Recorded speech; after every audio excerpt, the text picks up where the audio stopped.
Fala pessoal, meu nome é Elvis e você está no canal Codando em 10, seja bem-vindo. E esse é o último vídeo do ano, né pessoal? Então, na primeira semana de janeiro, voltamos a gravar os vídeos novamente. E hoje, já que é o último vídeo do ano, né?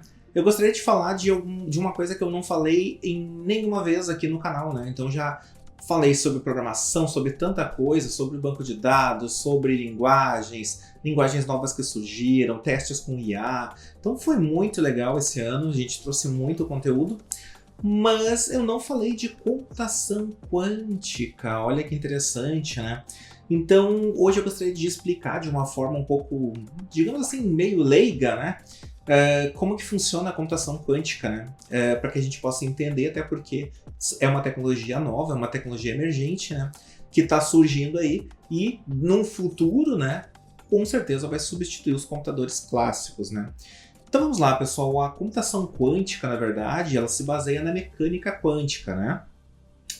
E nesse sentido, claro que a gente tem que entender como funciona a computação clássica para entender a computação quântica. Então vamos lá. Na computação quântica, pessoal, primeiro na clássica, né, para a gente entender melhor.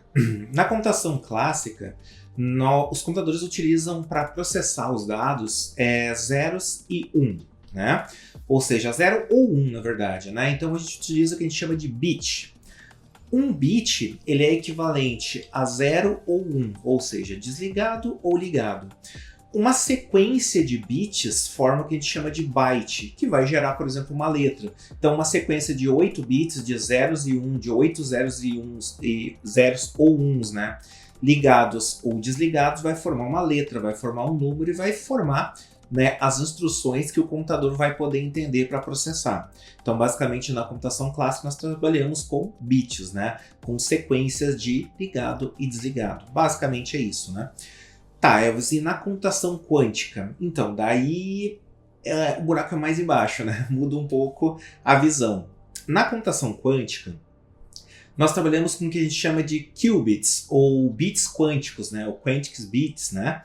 E qual que é a diferença? É que enquanto um bit ele equivale ou a 0 ou a 1, ou seja, ou desligado ou ligado, um qubit ele equivale a 0 e 1, não ou, e.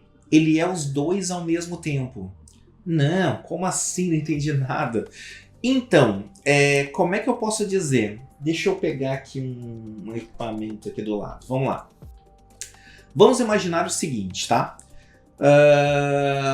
Quando a gente está falando da física clássica, a física clássica ela é determinística. Então a gente consegue saber, por exemplo,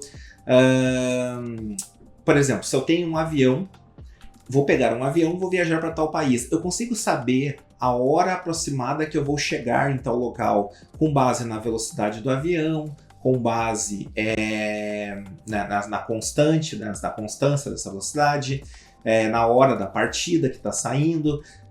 Então, assim, eu consigo prever, ou seja, porque nós usamos uma física determinística. A física clássica é baseada em determinismo. Quando a gente fala em física quântica, a gente está falando em probabilística. Então, é provável. Então, para vocês entenderem melhor como funciona a física quântica, vamos imaginar o seguinte, vocês estão vendo aqui a minha mão, beleza? Ela está fechada. Nessa minha mão fechada, eu posso afirmar que eu estou com um pendrive nela. Mas você não sabe se tem um pendrive aqui. Você não consegue saber se eu realmente estou com um pendrive aqui ou não, ou estou blefando. Aí que está a questão.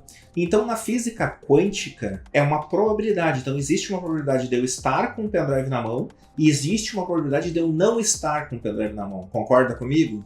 Então, se isso aqui fosse um ente quântico, na verdade é como se eu dissesse assim, ó, que o pendrive, ele, na verdade, está na minha mão e não está ao mesmo tempo. Ou seja, ele é os dois. Ou seja, o pendrive está na minha mão e ele não está na minha mão. Porque há uma probabilidade de estar e há uma probabilidade de não estar. E é isso que é a física quântica. Então, um qubit, ele não equivale a 0 ou 1, ele equivale a 0 e 1, porque ele tem probabilidade das duas coisas acontecerem ao mesmo tempo, que é o caso do gato de Schrödinger, né? É Schrödinger, eu não sei dizer aquela pronúncia, mas se você procurar pelo paradoxo de gato de Schrödinger, você vai entender esse mesmo conceito que eu fiz com a mão, né, no pendrive. Tá, e Elvis, e como que eu descubro se realmente o pendrive está ali ou não?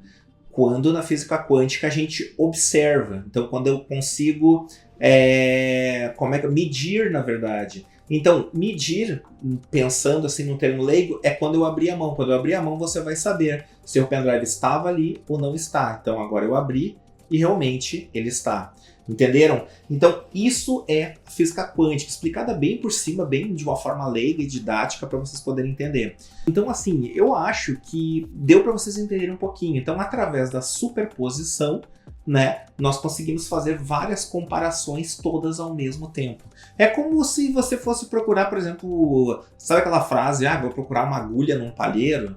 Pois então, seria muito mais fácil utilizando a quântica para procurar essa agulha no palheiro, porque ele poderia procurar em todo o palheiro ao mesmo tempo.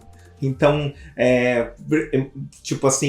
movendo palha por palha, só que tudo ao mesmo tempo. Então, seria em segundos, talvez, eu descobrir aonde está essa agulha. Entenderam? Então, por isso que a física quântica é tão importante. Bom, a aplicação da computação quântica, vamos lá. A computação quântica, acredito eu que ela vai ser usada na área de segurança, com criptografia, protegendo informações, na área de logística, talvez para verem melhores rotas, na área de inteligência, de machine learning, de inteligência artificial, para melhorar a performance, por exemplo, da aprendizagem, em partes de simulação. Então, nossa, tem muita aplicação à computação quântica. Mas nós também temos alguns problemas, né, em relação à computação quântica. Então a gente tem, digamos assim, a computação quântica ela vai resolver muita coisa, mas nós vamos bater em alguns problemas. Aqui a computação quântica ela tem alguns desafios que eu vou falar agora para vocês. Vamos lá. Que desafios nós temos na computação quântica? Primeiro, que nós temos limitação de hardware. Então, por exemplo, assim, hoje os computadores quânticos, como o da IBM, o processador ele precisa ficar numa temperatura aproximada do zero absoluto, que seria menos 273 graus negativos, né? A gente aprendeu isso vendo Cavaleiros do Zodíaco na época, né? Para quem gosta de anime, né? Então, esses processadores eles beiram, né? Eles se aproximam do zero absoluto, então ele tem que estar hiper congelado, digamos assim, né? Isso é inviável em grande escala nas nossas casas, pelo menos por enquanto. Então nós temos aí uma limitação de hardware, né? Nós temos uma limitação também de estrutura, que tem a ver com hardware também, que atualmente a gente trabalha com 126, 130, 150 qubits, o que é muito pouco para fazer grandes cálculos, né? E então esse seria o segundo desafio, né? Os poucos qubits que nós estamos trabalhando hoje em dia. E o outro problema é que os algoritmos, hoje em dia tem algoritmos específicos de computação quântica, mas trabalhando dentro dessas limitações de 100 e poucos, 140 qubits.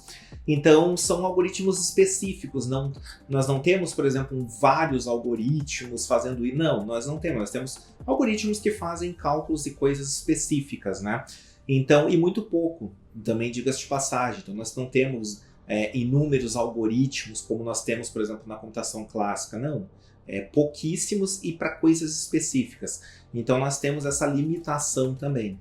Então nós temos a limitação de hardware, né, que interfere na temperatura, nós temos o número de qubits. Então, cara, e também o fato de não ter muitos algoritmos, né, ou os algoritmos que foram criados são poucos, né, e são para tarefas específicas. Então, isso acaba limitando esse poder, né, da computação quântica, pelo menos por enquanto. Mas eu vejo aí uma grande possibilidade para o futuro. Então, se hoje, a gente pode até pensar em termos de progressão, né? Se hoje em dia nós temos, por exemplo, computadores clássicos fazendo machine learning, tendo tecnologias como o ChatGPT e o Gemini, no nível que está agora, imagina se esses mesmos processos fossem feitos através da computação quântica, né? Utilizando a superposição, né? Então imagine cálculos, por exemplo, complexos sendo realizados em segundos, em minutos, né? Então simulações que demorariam, sei lá, meses, agora vai levar minutos, né? Então a computação quântica ela é bem promissora. Então esperamos aí que as tecnologias avancem, né? E isso vai acontecer. E que a gente possa talvez aí estar vivo ainda para usufruir da computação quântica. Por enquanto, fica mais a nível de governos, né, a nível de empresas como IBM.